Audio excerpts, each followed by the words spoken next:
Hello everyone, welcome to Jiva Tutorials. Today I am again here with another poem of class 12th Flamingo book, which is A Thing of Beauty, written by John Keats. So before starting this chapter, let's have a look of the word meaning of this chapter. Nothingness means होता है कभी जो ख़त्म हो. बोवर means होता है trees की एक सीनरी. डिस्पोंडेंस मीन्स होता है दुख. डर्थ मीन्स होती है स्कैरसिटी, किसी चीज़ की कमी. ग्लूमी डेज मतलब होता है बुरे दिन.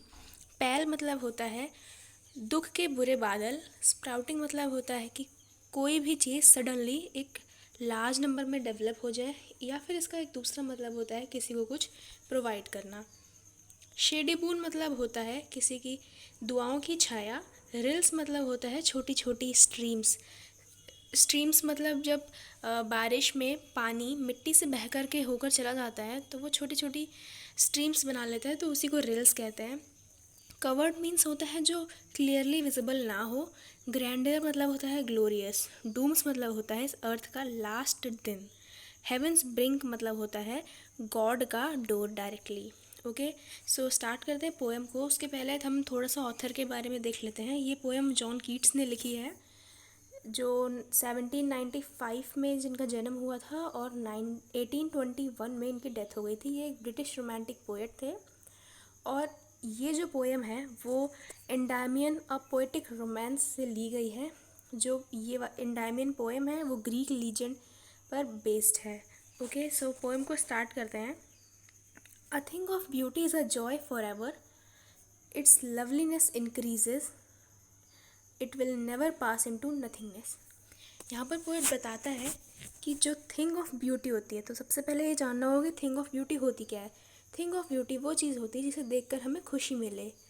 तो हर इंसान के लिए ये थिंग ऑफ ब्यूटी अलग अलग होती है, पर यहाँ पर पोएट के लिए थिंग ऑफ ब्यूटी नेचर है. तो यहाँ पर पूरी पोएम में नेचर की बात की गई है. तो पोएट बताता है जो नेचर है उसकी जो खुशी है वो फॉर एवर की है, हमेशा रहती है, कभी ख़त्म नहीं होती. It's loveliness increases. उसकी जो लवलीनेस होती है वो टाइम के साथ साथ इंक्रीज़ करती रहती है. It will never pass into nothingness. पर ये कभी भी नथिंगनेस में पास नहीं होती. मतलब इसकी जो लवलीनेस है, इसकी जो सुंदरता है, वो कभी ख़त्म नहीं होती है. But will keep a बोवर quiet for us and a slip full of dreams and a health and quite breathing. यहाँ पर पोएट बताते हैं लेकिन ये हमें एक बोवर क्वाइट फॉर अस. बोवर मतलब सीनरी ऑफ ट्रीज़, तो ये हमें अच्छी सी सीनरी प्रोवाइड करता है. एंड अ स्लीप, और हमें एक अच्छी सी नींद प्रोवाइड करता है, हमें एक अच्छी सी नींद देता है जो कि सुंदर सपनों से भरी होती है. और एक हेल्थ प्रोवाइड करता है. हेल्थ मतलब कि हमें एक हेल्दी लाइफ प्रोवाइड करता है. एंड क्वाइट ब्रीदिंग, और हमें सांस लेने में मदद करता है. यहाँ पर ब्रीदिंग का मतलब हम ले सकते हैं कि हमें जीने में मदद करता है. ठीक है, तो यहाँ पर 4 चीज़ें हैं जो हमें नेचर प्रोवाइड करता है. अ बोवर मतलब कि एक अच्छी सी सीनरी. स्लीप प्रोवाइड करता है जो कि सुंदर सपनों से भरी होती है. हेल्दी लाइफ प्रोवाइड करता है. और क्वाइट ब्रीदिंग मतलब कि अच्छे से जीने के में हमें मदद करता है. Therefore on every morrow are we breathing a flowery band to bind us on the earth. Therefore मतलब चारों चीज़ों के लिए, इसलिए ऑन एवरी मॉरो, मॉरो है शॉर्ट फॉर्म टुमारो का, इसलिए हम हर कल are we breathing, breathing means होता है बुनना, इसलिए हम हर कल बुनते हैं एक फ्लावरी बैंड जो हमें इस अर्थ में रहने के लिए मदद करता है. इस लाइन का सीधा सा मतलब आप ये निकाल सकते हैं जिसकी वजह से हम एक होप हमारे अंदर होती है, एक हम अपनी होप की रोप को बुनते हैं जिसे फ्लावरी बैंड कहा गया है, जिसकी वजह से हम इस अर्थ पर रहना चाहते हैं.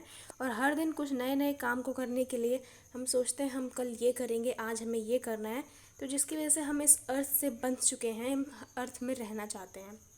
Spite of despondence of the inhuman dearth of noble natures of the gloomy days of all the unhealthy and or darkened ways. यहाँ पर पोएट बताते हैं स्पाइट मीन्स होता है इन स्पाइट. स्पाइट जो है इन स्पाइट का शॉर्ट फॉर्म है, उसका मतलब होता है के बावजूद. डिस्पोंडेंस मतलब मैंने आपको बताया था सैडनेस होती है.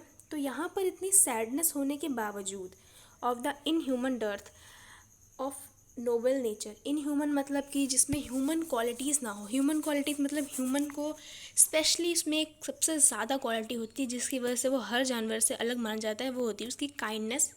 और ह्यूमैनिटी भी उसी वर्ड से आया हुआ है। तो यहाँ पर डर्थ मतलब स्कैरसिटी होती है, तो नोबल नेचर की स्कैरसिटी हो चुकी है। नोबल नेचर, नोबल मतलब काइंडनेस, किसी की प्लीजेंट, किसी का नेचर, वो सारा नेचर ख़त्म हो रहा है। Of the gloomy days of the unhealthy and over darken ways. और जो ग्लूमी डेज मतलब कि हम बुरे दिन अपने लिए ही ला रहे हैं, unhealthy ways and the over darken ways made for our searching. मतलब कि जो हमें रास्ते मिले हैं, जो हमें रास्ते ढूंढने हैं अपनी चलने के लिए, हमारी ज़िंदगी को पार करने के लिए, हम उसमें से अनहेल्दी और ओवर डार्कन वेज मतलब काले रास्ते को चुन रहे हैं। क्यों चुनते हैं हम ये अनहेल्दी मतलब बुरे रास्ते और ये काले रास्ते? इसलिए हम चुनते हैं क्योंकि वो शॉर्ट होते हैं और हमें लगता है कि उस पर चलना आसान होता है।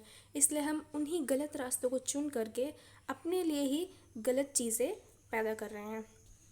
Yes, in spite of all, poet बताता है हाँ, इन सब के बाद भी some shape of beauty moves away the pall. लेकिन फिर भी जो कुछ चीज़ें हैं, जो कि थिंग ऑफ ब्यूटी है, यहाँ पर जो कुछ चीज़ें हैं, जो नेचर है, जैसे कि पोएट ने बताया हुआ है, नेचर है, वो क्या करता है? Moves away the Paul.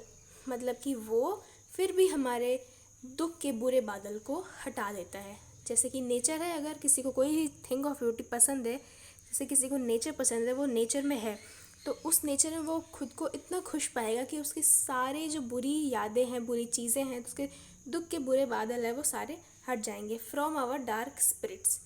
Dark spirit मतलब काली आत्मा हमारी जो बन चुकी है, हमारे गलत कामों से, हम जो गलत काम कर रहे हैं उससे जो हमारी आत्मा है उसको दुख पहुंच रहा है, वो काली होते जा रही है। तो उस आत्मा से दुख के बुरे बादल को वो हटा देगी सम शेप ऑफ ब्यूटी मतलब कि नेचर।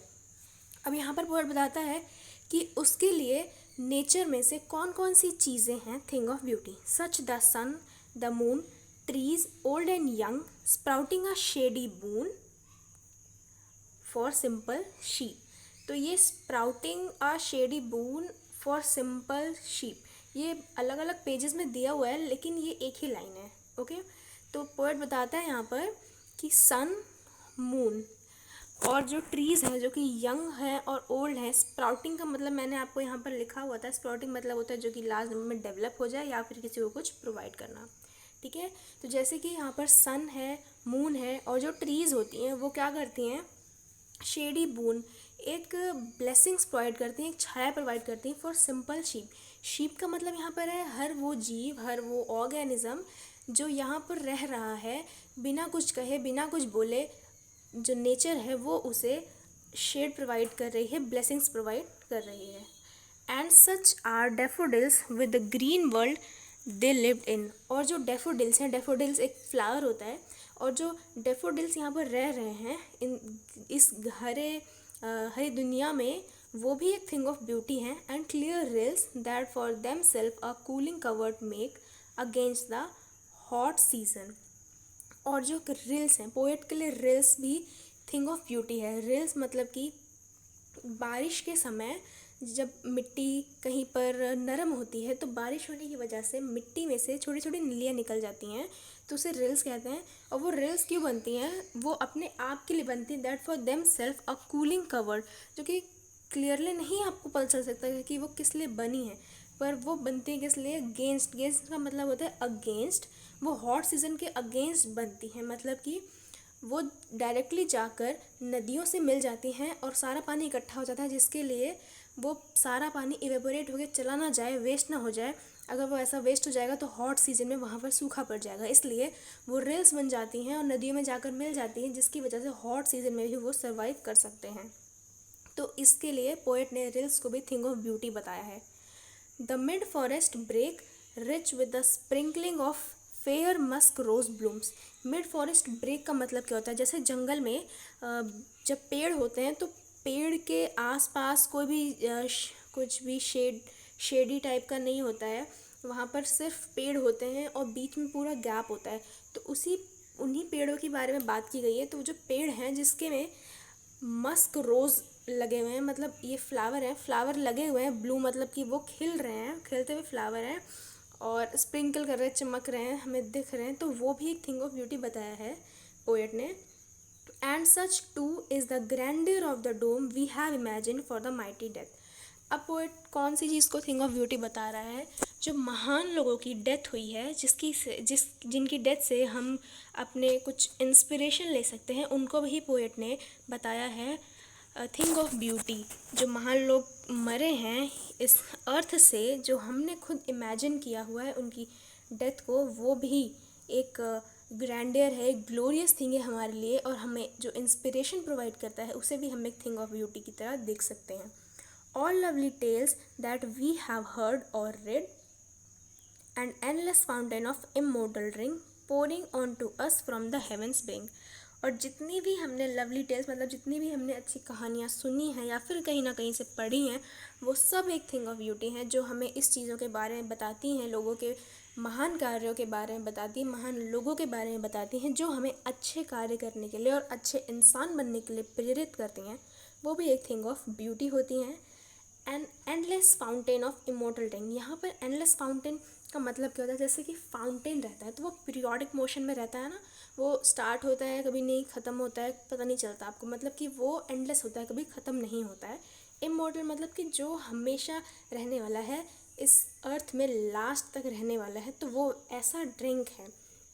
इमोर्टल मतलब कि हमेशा यहाँ पर इस अर्थ पर रहने के लिए. Pouring onto us from the heavens brink, जो कि ये सारी चीज़ें हमें, ये अच्छी कहानियाँ, ये सारी टेल्स जो हम सुन रहे हैं, पढ़ रहे हैं, वो सब डायरेक्टली हमें कहाँ से मिल रही है? Heaven's bring. हेवेंस ब्रिंग मतलब कि डायरेक्टली हमें गॉड वो सारी कहानियाँ, वो सारी चीज़ें प्रोवाइड कर रहा है, जिससे हम इंस्पिरेशन ले सकते हैं. तो इस कहानी में बस इतना ही था, इस पोएम में इतना ही था. यहाँ पर पोएट ने बहुत सारी चीज़ों को थिंग ऑफ ब्यूटी बताया है. जैसे कि देखते हैं, पोएट ने यहाँ पर सन को, मून को, ट्रीज़ को, डैफोडिल्स को, रिल्स को, और महान महान लोगों की स्टोरीज़ को, टेल्स को बताया हुआ है क्या? Think of beauty. ठीक है, तो इस चैप्टर में सिर्फ इतना ही था. अगर इसमें आपको कोई भी डाउट हो तो you can comment in the comment section. और अगर आप नेक्स्ट चैप्टर का एक्सप्लेनेशन चाहते हैं तो प्लीज़ कमेंट करके बताइए कि कौन से नेक्स्ट चैप्टर का एक्सप्लेनेशन मैं करूं. Okay, thank you so much. और if you like the video, make sure that you like, share, comment, as well as subscribe to my channel for further videos like this. Thank you so much for watching Jiva tutorial.